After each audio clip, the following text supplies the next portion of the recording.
Okay guys, another unboxing video for today. Yes, dumating, umaalog. Meron siyang label, naka-bubble wrap. So, ayan, gusto natin dito na, no? Yan, hinati ko na po sa gitna para mas makita natin siya.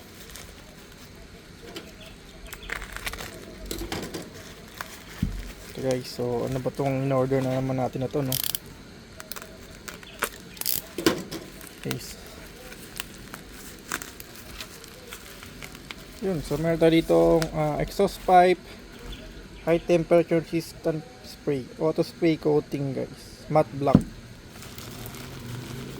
Tapos meron tayo ditong Chiju, no? Black, yun lang siya nakalagay, black lang yung nakalagay sa kanya, no?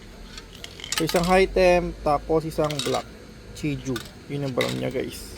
Syempre Chinese. Double check natin guys pagka in-spray na natin to, no?